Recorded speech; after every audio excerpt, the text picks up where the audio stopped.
E commerce start कैसे कर सकते हैं, उसके लिए कौन कौन से रिक्वायरमेंट्स है।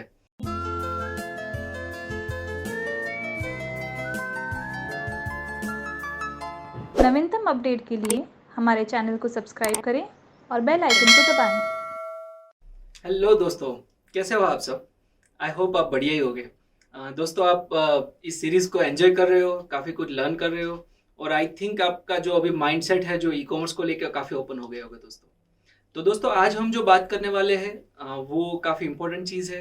आप सोच रहे होगे कि सर काफ़ी बात करे कि ई कॉमर्स अच्छा है, ऐसा है, वैसा है, लेकिन सर ने वो तो बात की ही नहीं कि लाइक ई कॉमर्स स्टार्ट कैसे कर सकते हैं, उसके लिए कौन कौन से रिक्वायरमेंट्स है।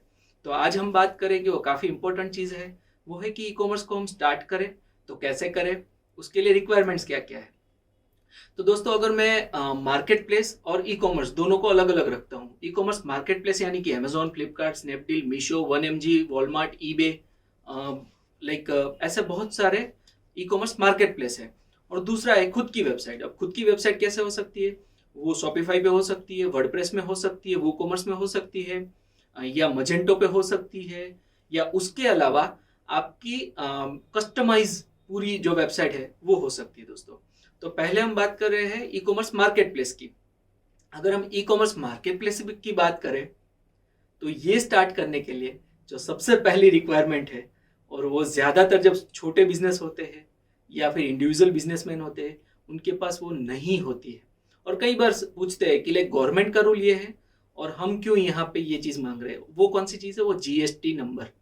जीएसटी जो है इस बिजनेस को स्टार्ट करने के लिए कंपलसरी है। अब कई बार आपको ये थॉट दिमाग में आती होगी कि जब मेरा टर्नओवर ही इतना ज़्यादा नहीं है, जबकि मैं जस्ट स्टार्ट कर रहा हूँ, तो मुझे क्या जीएसटी नंबर कंपलसरी है। हाँ, कंपलसरी है। तो सबसे पहले आपकी जो रिक्वायरमेंट है, सबसे पहला जो आपका इंपॉर्टेंट चीज़ है वो है जीएसटी नंबर। उसके बिना बात ही आगे नहीं बढ़ती है। उसके बाद आता है आपका पैन कार्ड। अगर आप इंडिविजुअल हो तो आपका खुद का पैन कार्ड आएगा। अगर आप पार्टनरशिप चला रहे हो, एलएलपी चला रहे हो, प्राइवेट लिमिटेड है आपकी कंपनी, तो उसमें आपको लगेगा कंपनी का पैन कार्ड नंबर। तीसरा जो आपका इंपॉर्टेंट डॉक्यूमेंट है, काफ़ी इंपॉर्टेंट चीज़ है, वो है आपका बैंक अकाउंट डिटेल्स।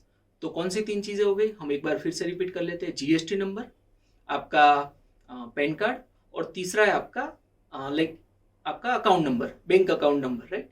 तो ये तीन चीज़ काफ़ी इंपॉर्टेंट है। अब कई बार बैंक अकाउंट में भी क्वेश्चन आ सकते हैं कि सर क्या हमें करंट अकाउंट होना चाहिए या फिर हमारा पर्सनल अकाउंट जो है, सेविंग अकाउंट, वो भी चल जाएगा। तो सजेस्टेड जो है वो डेफिनेटली रहेगा आपका करंट अकाउंट। अगर आप करंट अकाउंट से स्टार्ट करते हो तो आपका काफ़ी अच्छा रहेगा ओवरऑल बिजनेस के लिए, और आपके सीए या एडवोकेट आपको ज़्यादा अच्छे से एडवाइस कर सकते हैं। तो ये तीन चीज़ें चाहिए आपको स्टार्ट करने के लिए ई कॉमर्स मार्केट प्लेस के ऊपर। इसके अलावा भी आपको सजेस्टेड जो है वो है ट्रेडमार्क। अगर आप अपना बिजनेस जो है उसका ट्रेडमार्क ले लेते हो, अगर आपका कोई ब्रांड है, अगर आप कोई ब्रांड से स्टार्ट कर रहे हो तो उसका ट्रेडमार्क ले लेते हो तो वो ज़्यादा एडवाइजेबल है। इसके अलावा अगर हम बात करें ई कॉमर्स मार्केट प्लेस के अलावा, तो होता है खुद का बिजनेस, राइट। तो खुद का बिजनेस अगर हम स्टार्ट कर रहे हैं तो उसके लिए आपको कौन कौन सी चीज़ें ज़रूरत पड़ सकती है। तो उसके लिए आपको ज़रूरत पड़ सकती है आपकी खुद की वेबसाइट, या फिर आपको चाहिए, उसके साथ साथ आपको चाहिए आपका एसईओ करने वाला, यानी कि सर्च इंजन ऑप्टिमाइजेशन, जो कि गूगल पे होता है, लेकिन वो काफ़ी इंपॉर्टेंट है क्योंकि आपकी खुद की वेबसाइट को आपको ऊपर ले जाना है। उसके अलावा सजेस्टेड जो है वो है कि आपका जो ब्रांड है। अब दोस्तों, कई बार लोग कंफ्यूज हो जाते हैं। एक होता है आपका कंपनी, जैसे कि मान लेते हैं कि एक कंपनी है मेरिको, राइट, और मान लो कि उसका जो प्रोडक्ट है वो है, मान लो लिवोन, या फिर बियर्डो भी अभी उसकी ही ब्रांड हो गई। तो नॉर्मली ऐसा होता है दोस्तों कि कंपनी का नाम अलग होता है और ब्रांड का नेम अलग होता है। तो मैं भी यही सजेस्ट करूंगा कि अगर आप अच्छी कंपनी बनाना चाहते हो, बड़ी कंपनी बनाना चाहते हो, तो आपका कंपनी का नाम, उसका ट्रेडमार्क, उसका लोगो अलग होना चाहिए।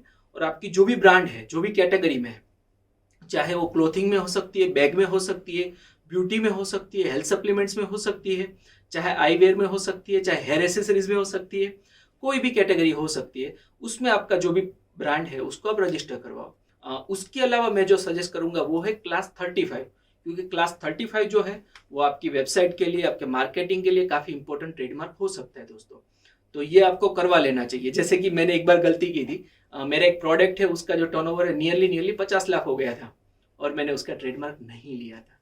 आपको पता है उस ब्रांड का क्या हुआ? वो किसी और ने ले ली। तो मेरा पूरा जो बिजनेस है वो पूरा चला गया दोस्तों। तो मैं यूएस में भी सेल करता था, इंडिया में भी सेल करता था, और पूरा ब्रांड ही चला गया दोस्तों। तो it's good to have like trademark, वो भी रजिस्टर्ड हो जाए तो ज़्यादा अच्छा है।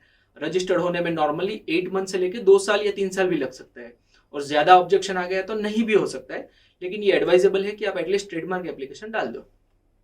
उसके अलावा आपको कौन कौन सी चीज़ें करनी पड़ेगी, राइट? उसके अलावा आपको करना पड़ेगा कुरियर लॉजिस्टिक जो कंपनी होती है उसके साथ टाई अप करना पड़ेगा। तो लॉजिस्टिक के साथ टाई अप करो।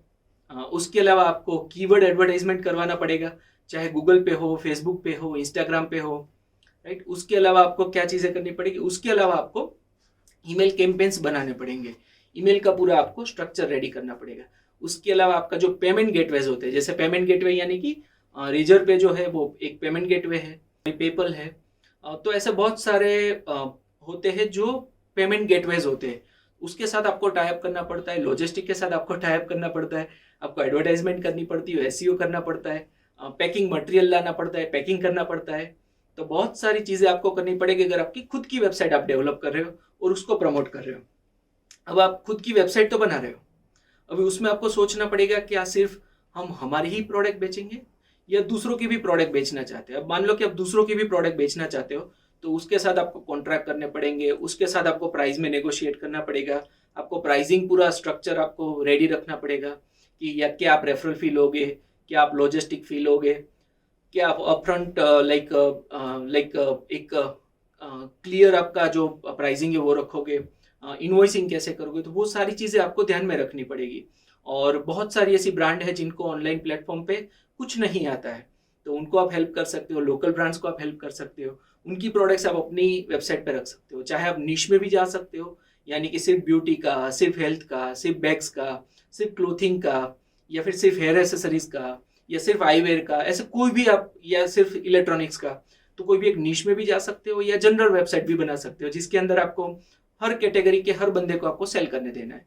लेकिन एक चीज़ याद रखिएगा दोस्तों कि ई कॉमर्स मार्केट प्लेस जो है वो ईजी है, क्योंकि वहाँ पे आपको ज़्यादा कुछ एक्सपेंसेस नहीं है। लेकिन यहाँ पे कैसा है दोस्तों, आपको वेबसाइट बिल्ड करने के पैसे लगेंगे, आपको मार्केटिंग के पैसे लगेंगे, आपको बहुत सारे एम्प्लॉयज़ भी चाहे रखने पड़ेंगे धीरे धीरे। तो यहाँ पे एक्सपेंसेस ज़्यादा है, लेकिन वो प्रॉफिटेबल भी है, लेकिन उसमें बहुत ज़्यादा कॉम्पिटिशन भी है दोस्तों। तो इस तरह से दोस्तों आपको ये सारी चीज़ें ध्यान में रखनी पड़ेगी, और इस तरह से आप अपना बिजनेस स्टार्ट कर सकते हो, और इस तरह से आपका बिजनेस काफ़ी अच्छा हो सकता है दोस्तों। Thank you. For detailed learning of all logistics subjects, visit www.logiveda.com.